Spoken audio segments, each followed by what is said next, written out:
ஓம் சாந்தி. இன்னைக்கு நம்ம new topic பார்க்க போகிறோம். The great unlearning. பழையதை விடுத்து புதியதை கற்றுக்கொள்வதற்கான ஒரு வழி. இன்னைக்கு 1 January 2026 சாக்கார முரளியினுடைய சாரத்தை நம்ம பார்க்கலாம். இனிமையான குழந்தைகளே, நீங்கள் புத்துணர்வு அடைவதற்காக தந்தையிடம் வந்திருக்கிறீர்கள். தந்தை மற்றும் ஆஸ்தியை நினைத்தால் சதா புத்துணர்வாக இருக்கலாம்.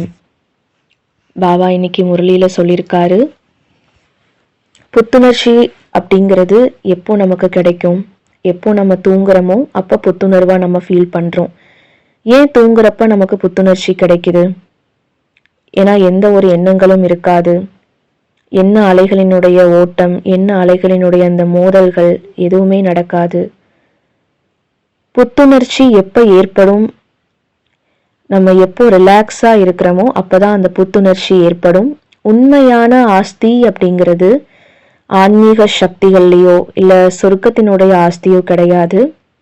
எப்போ நம்ம ரிலாக்ஸ்டா லைட்டாக ஃபீல் பண்ணுறோமோ அதுதான் உண்மையான ஆஸ்தி. எந்த ஒரு சுமையும் இருக்கக்கூடாது. நம்ம மைண்டில் எந்த ஒரு விஷயங்களினுடைய லோடும் இருக்கக்கூடாது. அதனால் இன்னையிலிருந்து 16 January வரைக்கும் ஒரு புதிய பயணம். The great unlearning. பழையதை விடுத்து புதியதை கற்றுக்கொள்வதற்கான ஒரு விதி. தினமும் நம்ம ஒரு சூத்ரா எடுத்துக்கிறோம். இன்னைக்கு என்ன சூத்ரான்னு பார்த்தீங்கன்னா, கரேஜ் டு நாட் நோ. அதாவது எனக்கு எதுவுமே தெரியாது அப்படிங்கிறதுக்கான ஒரு நம்பிக்கை வைக்கணும். எல்லா விஷயங்களையும் தெரிஞ்சிருக்கோம் அப்படிங்கிறது நல்ல விஷயம். உண்மை எப்பொழுதுமே அறிவுக்கு எகைன்ஸ்டா இருக்காது.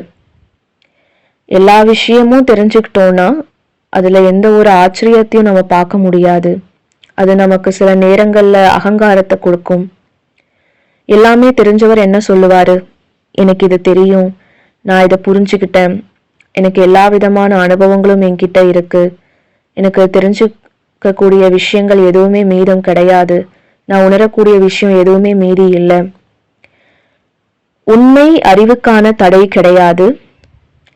ஆனா நம்ம எல்லாமே தெரிஞ்சிருக்கு அப்படின்னு சொல்லக்கூடாது. உண்மை எப்ப வெளியே வரும்? எல்லாமே எனக்கு தெரியும் அப்படிங்கிறது சொல்றவர் எப்போ அந்த விஷயத்த மறைக்கிறாரோ அப்பதான் உண்மை வெளியே வரும். நம்ம எல்லாமே நமக்கு தெரிஞ்சிருக்குன்னா அது சுமையை கொடுக்கும், அகங்காரத்தை கொடுக்கும். அறிவுக்கான அர்த்தம் எனக்கு எதுவுமே தெரியாது. நம்ம புதுசா ஒரு விஷயத்த கத்துக்கிறோம்னா அதுக்கு நம்ம மைண்டுக்குள்ள ஒரு ஸ்பேஸ் வேணும். நம்ம மைண்ட் ஆல்ரெடி எல்லா விஷயங்களையும் நிறைஞ்சிருக்குன்னா புது விஷயங்களை எப்படி நம்ம தெரிஞ்சுக்குவோம்? ஜீசஸ் ஹாசல் சொர்க்கத்துல என்டர் ஆகிறாரு, குழந்தைகளை பாக்குறாரு. அந்த குழந்தைகள் எவ்வளோ அப்பாவித்தனமா இருக்கு, இன்னசென்ட்டா இருக்கு. அந்த குழந்தைங்களை பார்க்கும்போது நம்ம அதை தான் ஃபீல் பண்றோம்.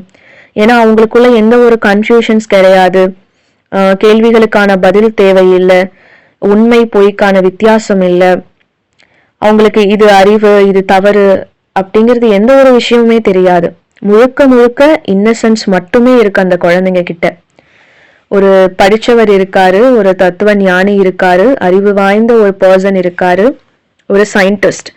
அந்த சயின்டிஸ்ட் வானத்தை பார்க்கும்போது அவருக்கு என்ன தோணும்? Oxygen, nitrogen, carbon dioxide, chemistry ஓரியன்டா தான் அந்த சயின்டிஸ்ட் அந்த வானத்தை பார்ப்பாரு. ஆனா அது அவருடைய தவறு கிடையாது. ஆனா அந்த வானத்தை பார்த்து என்ஜாய் பண்ணக்கூடிய அந்த விஷயத்த அவரு மறந்துடுறாரு, அதை மிஸ் பண்ணிடுறாரு. ஆனா ஒரு குழந்தை வானத்தை பாக்குது அப்படின்னா அது எவ்வளோ சந்தோஷத்தோட மகிழ்ச்சியோட துள்ளி குதிச்சு அந்த வானத்தினுடைய அழகை ரசிக்குது. அப்போ நம்ம மைண்ட்குள்ள ஆல்ரெடி எல்லா விஷயங்களும் ஃபில் ஆகி இருக்கு அப்படின்னா புதுமையான விஷயங்கள் எதுவுமே உள்ள என்டர் ஆகாது. அறிவுக்கு ஒரு நல்ல ஸ்பேஸ் வேணும் மைண்ட்ல. இப்போ நீங்க ஒரு ரிவர் பக்கத்துல போறீங்க, ½ கிளாஸ் அழுக்கான ஒரு தண்ணி எடுத்துட்டு போறீங்க. அந்த ரிவர் உங்க கிளாஸை நிரப்புறதுக்கு ரெடியா இருக்கு. ஆனா நீங்க ஆல்ரெடி அந்த கிளாஸ்ல ½ என்ன ஃபில் பண்ணி வச்சிருக்கீங்க? அழுக்கான தண்ணிய. கற்றல் கூட ஒரு உள்ளார்ந்த ஒரு இன்னசென்ஸ் வேணும். அப்பதான் நம்ம நிறைய விஷயங்களை கத்துக்க முடியும். அந்த கற்றல் அப்பதான் வந்து நிறைவடையும். நம்ம மைண்ட் வந்து எப்போ ஃப்ரீயா இருக்கோ, கத்துக்கிறதுக்காக இடம் நம்ம மைண்டுக்குள்ள எப்போ இருக்கோ, அப்பதான் நம்ம நிறைய விஷயங்களை கத்துக்க முடியும். நம்ம மைண்டுக்குள்ள எந்த ஒரு கன்ஃபியூஷன்ஸும் இருக்கக்கூடாது. அப்பதான் வந்து அந்த இடத்துல கற்றல் அப்படிங்கிறது ஏற்படும். நம்ம மைண்ட்ல ஆல்ரெடி வந்து எல்லாத்தையுமே தெரிஞ்சு வச்சுக்கிட்டோம். நிறைய மக்கள் என்கிட்ட வராங்க, நாங்க ராஜயோகா மெடிடேஷன்ல பிஹெச்டி பண்ணணும், ரிசர்ச் பண்ணணும்னு கேட்குறாங்க. எல்லாத்தையும் விட ராஜயோகா மெடிடேஷன் எப்படி வந்து கிரேட்டஸ்டா இருக்கு. நான் சொல்றேன், இது ஆல்ரெடி ப்ரூவ் ஆயிடுச்சு இல்லையா, எதுக்காக ரிசர்ச் பண்ணணும்? இது சயின்ஸ் கிடையாது. ராஜயோகா மெடிடேஷன் அப்படிங்கிறது அமைதியை வழிவகுக்குது. இது ஆல்ரெடி ப்ரூவ் ஆயிடுச்சு. அப்ப இதெல்லாம் நம்ம ரிசர்ச் பண்றதுக்கான அவசியம் கிடையாது. அதனாலதான் நான் அந்த கிளாஸோட எக்ஸாம்பிள் கூடவே குழந்தையினுடைய அந்த இன்னசென்ட்டையும் நான் வந்து சொன்னேன். ஈவன் ஒரு டாக்டர் இருக்காரு, அவர் டயக்னோசிஸ் பண்ணிட்டு பேஷண்ட் கிட்ட போறாரு. அவர் வந்து புதுசா கத்துக்கிறாருன்னு சொல்ல முடியாது.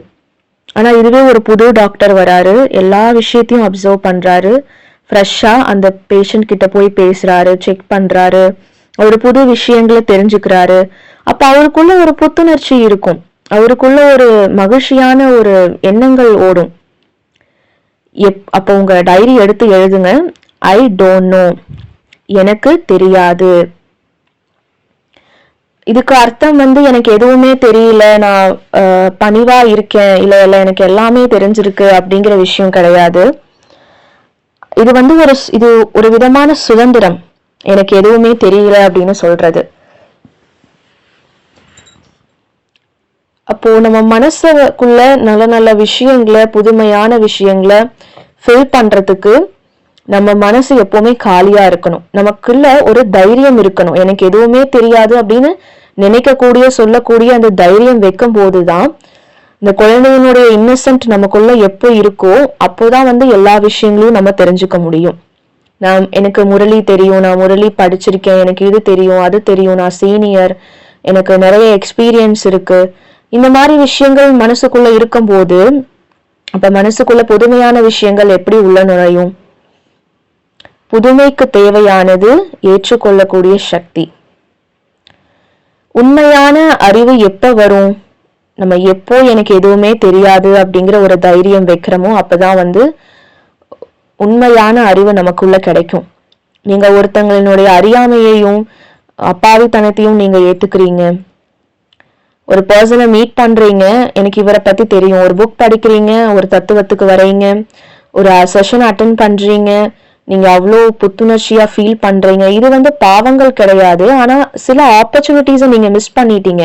எனக்கு இது எல்லாமே தெரியும், நான் இதை எக்ஸ்பீரியன்ஸ் பண்ணியிருக்கேன், இது எல்லாமே எனக்கு புரிஞ்சுக்க முடியும் இப்படின்னு நீங்க ஒரு முடிவுக்கு வர்றதுனால எல்லா விஷயத்தையும், சில ஆப்பர்ச்சுனிட்டிஸை நீங்க மிஸ் பண்ணிடுறீங்க, ஆழமான விஷயங்களை. பாபா அதனாலதான் சொல்றாரு, கடைசி வரைக்கும் இறை மாணவனா இருங்க, மாணவனா இருந்து எல்லா விஷயத்தையும் தெரிஞ்சுக்கோங்க, வாழ்க்கையினுடைய மரணத்தினுடைய விஷயங்களை கத்துக்கோங்க, மாணவனா இருந்து நீங்க சாகர வரைக்கும் கத்துக்கிட்டே இருக்கணும்னு சொல்றாரு. அதனால நீங்க இப்ப வரைக்கும் என்னென்னலாம் தெரிஞ்சிருக்கீங்களோ அது எல்லாத்தையுமே மறந்துடுங்க. புது வருஷம், புது கற்றலை நம்ம ஆரம்பிக்கலாம், புது ஜேர்னியை ஸ்டார்ட் பண்ணலாம்.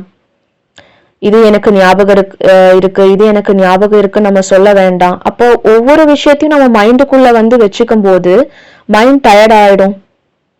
அதனால உங்க கண்களை மூடுங்க, அமைதியா கொஞ்ச நேரம் உட்காருங்க, உங்களுக்குள்ள நீங்களே சொல்லுங்க, எனக்கு எதுவுமே தெரியாது, ஐ டோன்ட் நோ. ஓம் சாந்தி. நான் ஒரு சின்ன கதை சொல்றேன். ஒரு மனுஷர் இருக்காங்க. அந்த மனிதர் வந்துட்டு கப்பலை பத்தி அவருக்கு படிக்கிறதுனா ரொம்ப பிடிக்கும். ஜர்னி, கப்பல்கள், கடல்கள், இதை பத்தின புக்ஸ் வந்து அவரு படிச்சுக்கிட்டே இருப்பாரு. அவருக்கு ஏதாவது ஒரு வாயேஜ் பண்ணணும்னு ரொம்ப ஆசை. புதுசா ஒரு ஜேர்னியை ஸ்டார்ட் பண்றாரு. அவரே ஒரு போட் தயாரிக்கிறாரு, அதுக்கு தேவையான ஃபுட் ஐட்டம்ஸ், திங்ஸ் எல்லாத்தையுமே எடுத்துக்கிறாரு. ரொம்ப குஷியா 3 மாசம் ஜேர்னி பண்ணிட்டே இருக்காரு. எப்படி கொலம்பஸ் வந்து ஜேர்னி பண்ணி ஒரு நியூ லேண்ட் கண்டுபிடிச்சாரு இல்லையா, அதே மாதிரி புதுசா ஏதாவது கத்துக்கணும், புதிய மக்கள், புதிய மொழியை தெரிஞ்சுக்கணும்னு ரொம்ப ஆர்வத்தோட அவர் போயிட்டே இருக்காரு. ஏன்னா 3 மாசம் வரைக்கும் எதுவுமே அவரை பார்க்க முடியல, அதனால ரொம்ப கோவப்படுறாரு. கடைசியா ஒரு மக்கள் இருக்கிற இடத்துக்கு போய் சேர்ந்துடுறாரு. அவங்கள பார்க்கும்போது ரொம்ப சந்தோஷப்படுறாரு. அட்லாஸ்ட் என்ன ஆயிடுதுன்னா, அந்த மக்களும் அவர் பேசுற இங்கிலீஷ் மொழியே தான் பேசுறாங்க. அதே கல்ச்சரோட வாழ்ற மக்களை தான் அவர் பார்த்துட்டு திரும்ப ஊருக்கு வந்துடுறாரு. இதுல என்ன விஷயம்னா, அவரு சேஃபா ஊருக்கு வந்துட்டாரு. அட்லீஸ்ட் அவருடைய இதுல இருக்கிற கல்ச்சர்ல இருக்கிற மக்களையாவது அவர் போய் சந்திச்சுட்டு வந்தாரு அந்த 3 மாசத்துல. அப்போ நமக்கு கூட புதுசு கத்துக்கிறதுக்கு 3 மாசம், 3 வருஷம், 30 வருஷங்கள் கூட ஆகலாம். அதனால நம்ம மைண்டுக்கு எப்பவுமே ஒரு ஸ்பேஸ் வேணும், ஒரு பணிவு வேணும், ஓப்பன்னஸ் வேணும், புத்துணர்ச்சி இருக்கணும். அப்பதான் கற்றுக்கொள்ளாத விஷயங்களை நமக்குள்ள எடுத்துக்க முடியும்.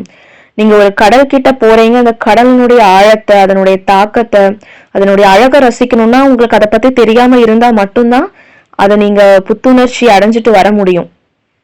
அதனால புதுசை கத்துக்கணும் அப்படிங்கிற விஷயத்தையும் தாண்டி எதெல்லாம் நம்ம கத்துக்கிட்டோமோ அது எல்லாத்தையுமே நம்ம டிராப் பண்ணிடலாம்.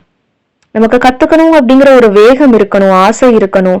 அப்பதான் புது விஷயங்கள் நம்ம மைண்டுக்குள்ள உள்ள நுழையும். அதுக்காக நம்ம மைண்டுக்குள்ள இருக்கிற அந்த பேர்டன், நம்ம ஓவரா திங்க் பண்றது, இது எல்லாத்தையுமே நம்ம விட்டுடணும். இந்த புது வருஷத்துல நம்ம புதுசா கத்துக்கலாம், ரெஃப்ரெஷ் ஆயிட்டு போலாம். இன்னைக்கு பாபா சொன்ன மாதிரி என்கிட்ட வாங்க, ரெஃப்ரெஷ் ஆகுங்க. ஒரு காலியான மேகமா வரலாம். எப்போலாம் காலியான மேகமா வரமோ அப்போலாம் நமக்குள்ள நிறைய சப்தத்தை நிறைச்சிட்டு நம்ம போலாம். அதனால ஆன்சரை தேடி வர வேண்டாம், ஆன்சர் கிடைக்கும் அப்படிங்கிற ஒரு ஃப்ரெஷ்னஸோட நம்ம வரலாம். எந்த ஒரு முடிவையும் நம்ம எடுக்க வேண்டியதில்லை.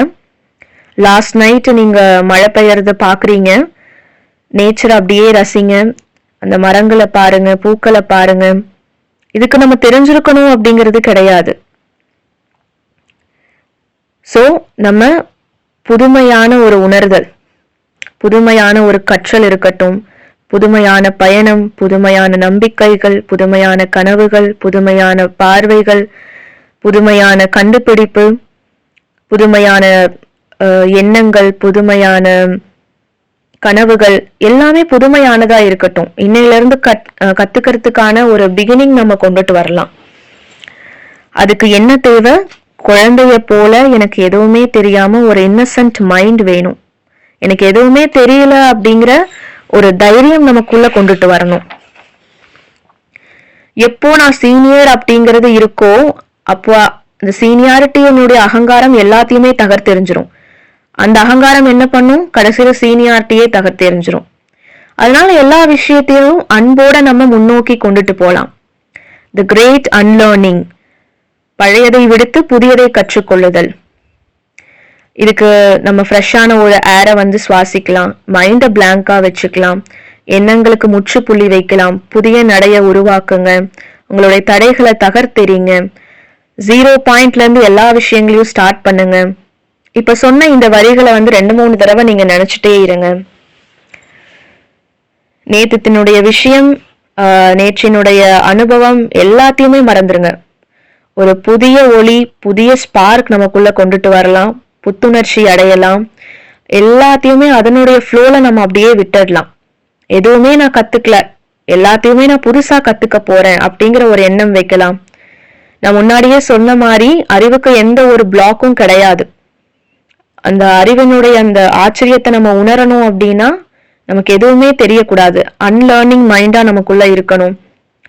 வயசானவர் இருக்காங்க, சின்ன குழந்தைங்க இருக்காங்க. இந்த காலத்துல பாருங்க, சின்ன குழந்தைங்க எல்லாத்தையுமே குயிக்கா கத்துக்கிறாங்க. நீங்க மியூசிக் டீச் பண்றீங்க, கேம்ஸ் டீச் பண்றீங்க, ஹேண்ட் ரைட்டிங் டீச் பண்றீங்கன்னா உடனே அவங்க கத்துக்குவாங்க. ஏன்னா அவங்க மென்டலி எந்த ஒரு விஷயத்திலயும் அவங்க மைண்டுக்குள்ள எந்த ஒரு பிளாக்கும் கிடையாது. அவங்க அவ்வளோ புத்துணர்ச்சியா இருக்காங்க. அவங்க மைண்டுக்குள்ள எந்த ஒரு சுமைகள், கேள்விகள், பதில்கள், தவறு, சரி, எந்த மாதிரியான ஒரு எண்ணங்கள் எதுவுமே இருக்காது. ஆனா ஒரு வயசானவர்கிட்ட நீங்க மொபைல் கொடுத்து அதை யூஸ் பண்ண சொன்னா எனக்கு இந்த டெக்னாலஜி எல்லாம் தெரியல அப்படின்னு சொல்லுவாரு. காரணம், அவர் மைண்டுக்குள்ள நிறைய முடிவுகள் இருக்கும், அனுபவங்கள் இருக்கும், எம்டியாவே இருக்காது. எப்பவுமே நிறைஞ்சிட்டே இருக்கும் வேண்டாத விஷயங்கள், குப்பைகள்னால. அப்போ அந்த குப்பை எல்லாத்தையும் நம்ம கிளியர் பண்ணிடலாம். புதுசா இன்னைக்கு ஸ்டார்ட் பண்ணலாம். எல்லா விஷயங்களையும் நம்ம விட்டுடலாம். ஃப்ரெஷ்னஸ் எப்ப கிடைக்கும்? புதுமையான விஷயங்களை நம்ம கத்துக்கும் போது. அப்ப புதுமையான விஷயங்கள் மட்டும்தான் நமக்கு மகிழ்ச்சியை கொடுக்கும். அதனால பாபா சொல்ற மாதிரி என்கிட்ட வாங்க, புத்துணர்ச்சி அடைஞ்சிட்டு போங்க. உண்மையான ஆஸ்தி எது? நம்ம மைண்ட் வந்து லைட்டா வச்சுக்கிறது தான் உண்மையான ஆஸ்தி. அதனால புத்துணர்ச்சியை எடுத்துக்கோங்க. புற விஷயங்களை, சுற்றுப்புற சூழ்நிலைகளை, உங்க மைண்டுக்குள்ள இருக்கிற சுமைகளை, ஆஃபீஸ், ஜாப், ஃபேமிலி, ரெஸ்பான்சிபிலிட்டி, இது எல்லாத்தையுமே நம்ம இன்னையோட விட்டுடலாம். எல்லாத்தையுமே புதுசா நம்ம கத்துக்கலாம். ஓம் சாந்தி.